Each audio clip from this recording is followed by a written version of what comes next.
So hello and welcome back to Tycoon Terminal, and I'm just going to come up with a little bit of, well, just a quick video of what I wish I had known while playing Planet Coaster. And I think one of the big things I would have really liked to have known is how the staffing seems to work. So I'm going to jump straight in and just put in a roller coaster that I made. I have got quite a few blueprints here now, but I'm just going to put in, I think I called it a Scorpion. No, I called it Silver Arrow, didn't I? There we go. So this is a coaster that I made not long after Planet Coaster came out, just basically because I'd recently been on the Scorpion as one of the last riders to go on it. So one of the main things I wish I had known is you can do this. And you got power on your ride. I didn't know that. So when you first start out, you don't need to build the generators and everything. You can just literally link it to the entrance. I believe it works for the water parks as well, for the water pumps. So this ride now has power. It's happy. It can be tested.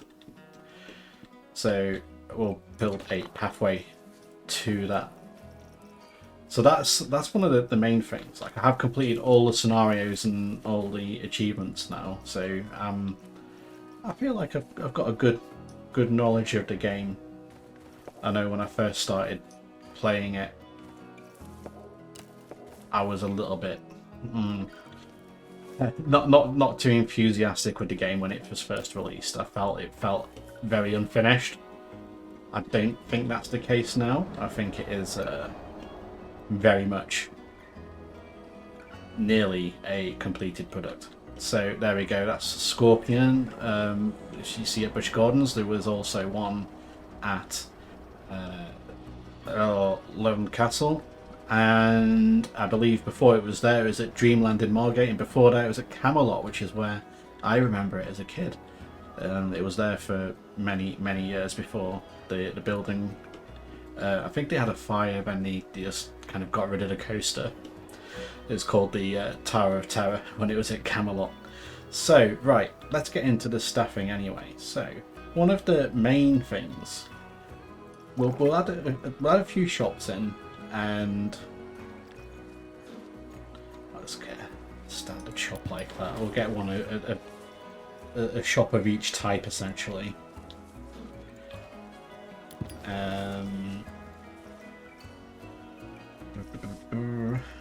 What do we have? Information. Why not? We'll put the. No one's going to buy anything from there, but we'll get one anyway. Get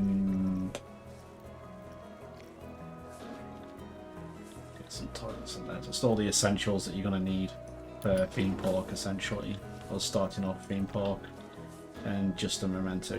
That's just a gift shop, essentially. Cool. Then what we're going to do is we're going to open these up, so people are already going to the shops, which is fantastic to see. We'll open that one, and that one. There we go. We might have to build another one of those. Very popular. So these staff are assigned. So as soon as you open a shop, this becomes one of your staff members, and then they are automatically rotated to be in that shop with a break. Okay, right. So at 3 o'clock they go on break, and then they'll leave this stall for an hour. So what you want to have is a staff room nearby for them to go to, which will help you a lot. And I'm going to actually show you a nifty trick to make sure that everything kind of runs nice and smoothly and you don't have to micromanage. Is that a staff room?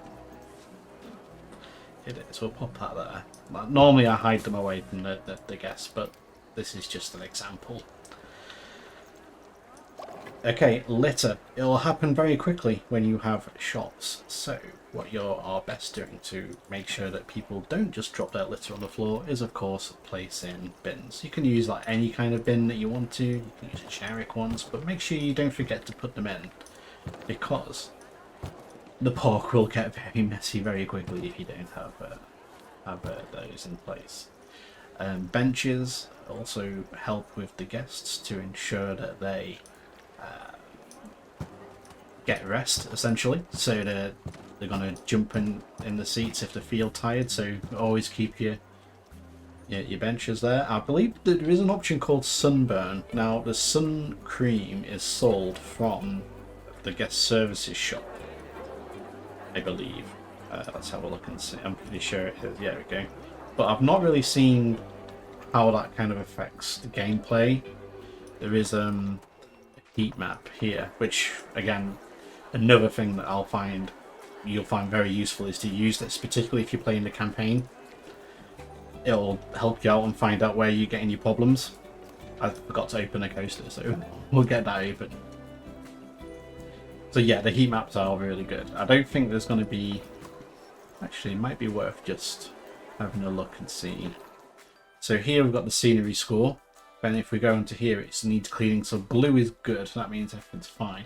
If you see any red bits, that means that is probably where you're having a problem. So you need to go and address it. So using this, if you zoom out over your pork, you'll notice it's like a big patch of red, and that's an idea of there's a problem there. The other thing I have noticed, it's very rare it happens. It's happened 3 or 4 times on the entire campaign, particularly around swimming pools. If you put in a pool, just beware of this one. People seem to get stuck. So you can click onto this mood tab, and what you'll see is a load of people, but they'll be red in colour, and they'll be condensed, very, very condensed into like one person, so that it look like there's only one person stood like here, angry. But when you zoom in, you'll see like there's actually thousands. So there's actually thousands of people stood in that small area, and they can't get out, they're stuck. So the mood is obviously going to decrease, and literally by just like deleting a scenery object that they're stuck by or adjusting the path will allow them all to continue, and that will improve your pork rating. Particularly this pork reputation. There's a few scenarios where I got stuck, and it was purely the reason I couldn't get past was because I had people stuck in the pork, essentially, and that just dropped right down.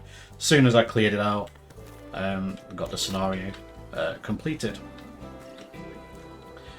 Staff zones are incredibly important in Planet Coaster 2, more so than Planet Coaster 1, I find, particularly with the ride maintenance. So I wouldn't really make a large staff area. I have covered like an entire park in one zone, and it works to an extent, but it just gets a little bit too crazy and people start walking too far, and then obviously things start falling apart. So you're best off doing smaller zones.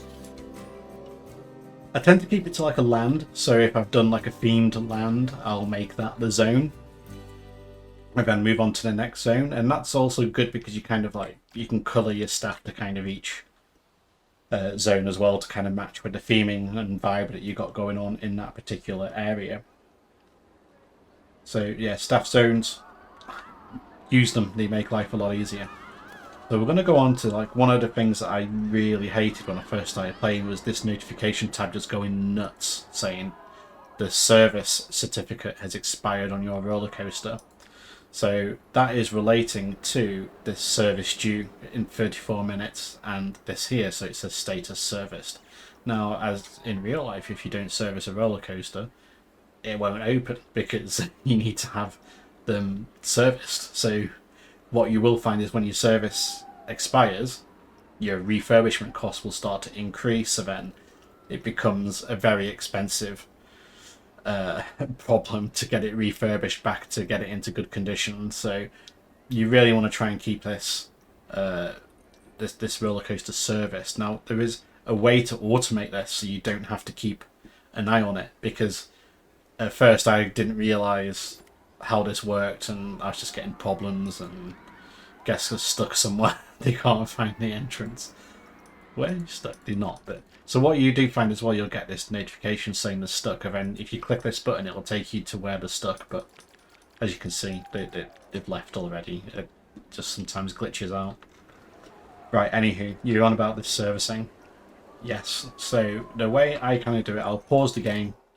I'll just show you kind of how how I go for it. You can always do a different way. I always go for 2 mechanics as a minimum, because there is going to be a point where one of them needs to have a break. So 2 mechanics. So you've always got one on shift. If you've got quite a few rides, I'd probably get a third. I know I did start doing that in some of the bigger areas, and that seemed to kind of sort the problem out. You want to keep the walking time from their zone, so you want them to be able to get anywhere within about 5 minutes of game time, because that is what I've noticed is when the coasters when they're on 7 minutes until the service expires, the mechanic won't go and do anything. But after 5 minutes, it's like they go and check on it, and then if it needs doing, they'll just do it themselves without being prompted. So try and keep your zones relatively small, so these guys can actually walk there in time. Also beware the crowds can prevent you mechanics from getting to the rides in time as well. So what we're going to do is going to hire a ride attendant as well, because they are important, even though at the moment there's only one ride, so this guy's just going to wander around for most of the time. But to make sure you get a smooth operation, you want to have them. You will still get the notification saying that the queue's been paused when they jump out, but these guys are normally pretty quick at taking the place, so you don't have to worry about it too much. When it comes to entertainers, I don't really tend to put too many down. I've not really had an issue with the happiness, but if they do suit the area, let's say we built a mythological area or a Viking area, we'll put the relevant one in just to kind of add to that experience and immersion. But again, they don't really. I don't really know what they bring to the table, but I think they increase guest happiness somehow. But I've not really noticed a difference with that. I don't think they're essential. Janitors, again, as a minimum, you're going to want 2 of these, but you may well want to put a third in if you are having issues with litter and other issues. Well, if you just things are going a bit wrong when it comes to the cleanliness of the park, you might want to add an extra one in. That's absolutely fine. You can go with as many as you want. It just means that you will be paying a little bit more for their salary, and you are going to want a vendor who will cover the breaks of these guys. So that's the kind of minimum staff you're going to need for a functioning staff zone. In my opinion, like other people might play a little bit differently, but this is the bare minimum that you can kind of get away with to keep things kind of running automatically. And you'll probably need, as the area gets bigger and busier, you'll probably need another janitor. Just judge it. If you start getting issues in that area, you might need to add an extra staff member in. But yeah, just play it by ear, really. I'll be honest, most areas I've only put 2 mechanics in, that's been absolutely fine. But like I say, on some of the bigger areas, I did have to put 3 in. So I'm just going to play it because they're going to nuke in the air and then pause it again. So now we're going to go into the zone allocation. So I'm just going to start with this chap here. And if we click on the staff schedule, it brings up this menu here. And as you can see, this is kind of all blank. He can attend any shop wherever he wants, essentially. So we are going, wherever she wants, we are going to put in this is another glitch with the game. So if you see how it says none, and then if you click zone 1, that is actually now zone 1, but it stays saying none. And I don't know why that is. It's really irritating, but that is definitely zone 1 now. So we're going to click apply all day. Now what this is going to do is put that zone 1 into their schedule all day. So if we click on advanced settings again, now it says zone 1. And if we click on the end of the day, it should also say zone 1. So they are now in zone 1. So any shops in zone 1, they will now attend. So they're not going to go walk into, if you built a shop all the way over here, there is the potential, if you don't zone them, it'll be like, hello, Maria, you are now going over there to attend this shop. By the time they get there, the person's had the break and gone back again. So that's why the staff zones are kind of important in keeping people close by to where they need to be. So I'm just going to repeat the process for the ride attendant. It's the same. They just essentially are going to work in the same way. So just, select the staff zone, set it to 1, then apply all day. And then if you want to check it, you can just click on the time and see it has changed to zone 1, which it has done. Once you've done this a few times, it gets really quick and easy to do. But if you're building a larger park, this is essential to be doing. And same with the mechanics. So just set the zone, and they are again going to be, yes, that's all assigned okay. And we'll do this mechanic here. Do the same for them. Zone 1, apply to all day. You can tell I've done this a lot while doing the scenarios. For the janitors, there is a little bit of a different thing you can do with these guys. So we'll set to zone 1. And we'll set this person to be a little bit different. So one thing you can find is they get called from facility to facility, and then they end up like not doing the bins, not the litter, not the vomit. And they'll just focus on like cleaning toilets almost constantly. If you find that's an issue, you can actually manually adjust the clean facilities and clean the toilets off. So that means that they'll just do litter, leaving the other person to kind of do the toilets and facilities. I have had to do that a few times. I normally have 2 janitors doing everything and 1 just focusing on litter. And that seemed to work out pretty good for me in the busier areas. As the areas do get bigger and busier, you will probably need to add more as time goes on. So now we've done that, these guys are now going to start doing basically what they need to do, whether they go on break. One thing you might need to check is the staff schedule to make sure that you don't have any clashing breaks. So you see here we've already got on the vendors, we've got 2 people on break at the same time. So if that happens, you may need to adjust their break to go to here instead. So just so it's separate, so there's no, if you have 2 people on break at the same time, you're going to have problems. So and what we are going to do here is, we shop it in. They are in Gulpy Soda 1, so I am going to have to go in here. Actually, no, I can do it this way, can't I? This will be easier. Apply to all day, close that, and then there we go. That's changed all their schedule to that now, so that's okay. They're fine. We've got, you can do it by zone as well, so you can filter by zone and just, so you can just see the zone that you've just set up, which might make things a bit easier for you. They're fine, so check the mechanics. They're at different times as well, and the ride attendants.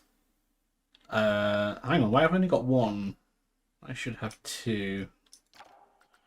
Oh, okay, yeah, because they're not classed as zone 1 because they're assigned to the ride, so that's fine. They're having a good time.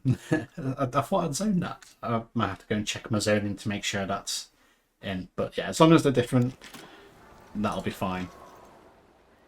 It is in the zone. Okay, I don't know why that's like that. They will still attend. I'm sure they'll still go and attend that.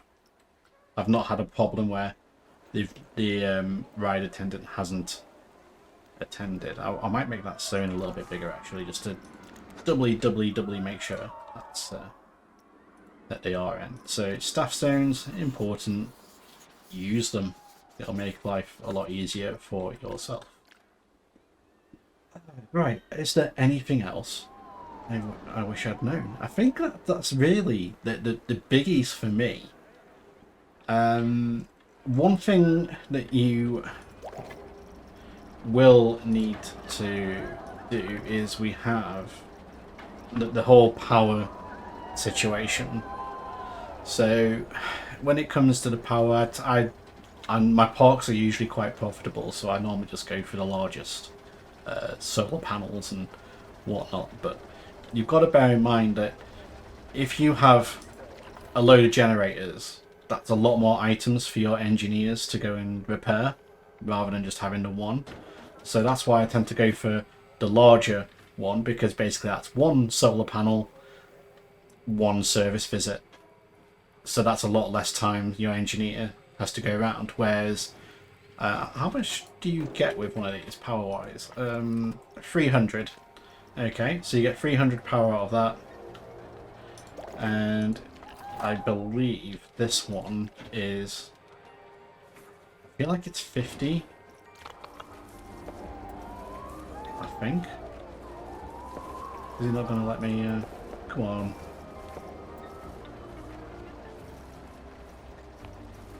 There we go. It took a bit to let me snap that into place. And we'll just connect that up so our mechanics can get to it. So, facilities again. There is a bit of a glitch with the whole power when you start adding items. If I wait to add a second generator, it starts like getting a bit weird sometimes. Like you see how it's not snapping to the path anymore, and I think that's because it's actually elevated it up slightly. Yeah, it has. It's lifted up into the air, so it's no longer on the same level. So you have to kind of manually try and get it back to somewhere close before it'll even think about snapping again. Just beware of that. I've had a few times where I've placed a very expensive generator and it's been floating because I placed another one immediately after placing one. Always make sure you connect these up as well, because otherwise you're just going to be you're not going to have the energy going to where you need it. And don't forget your distributors, so that'll basically allow the power to be used at the rides. But it does tell you this in the tutorial at the beginning, so you should know from that. So here we are, we've got our basically a very simple small park set up now, and that mechanic is going to just go around servicing the rides as and when. And I would love to see them do it automatically. I'm sure we'll leave this menu on, and then when the time comes, I'll show you. Okay, so we'll see that engineer is now going to service the ride without me asking them to do it. So it's got 7 minutes left. They did walk up when it was 9 minutes to go and walked away again. So it's something between like 10 and 5 minutes on whether they're going to do it automatically. And you'll see as soon as they leave, this is going to jump from 6 to 14. So that's all serviced now. We don't need to do anything with that. They're going to look after that coaster and keep it well maintained with no input from you. So that is basically the biggest thing that I wish I'd known, because it was the biggest frustration I was having, was the constant notifications of rides not being serviced, and then having a massive refurbish cost to refurbish a coaster, as it hadn't been getting serviced properly. So yeah, zoning the staff, absolutely essential. So if you've enjoyed these few tips that I wish I'd known before I started playing Planet Coaster, please give me a thumbs up, and if you haven't subscribed, please subscribe. And if you haven't seen the Leakington Lakes video, please go and watch it, as I'm really enjoying building the small park there, and I think it's going to be a fantastic park by the time we're done with it. So yes, thank you very much for watching. I'll see you next time.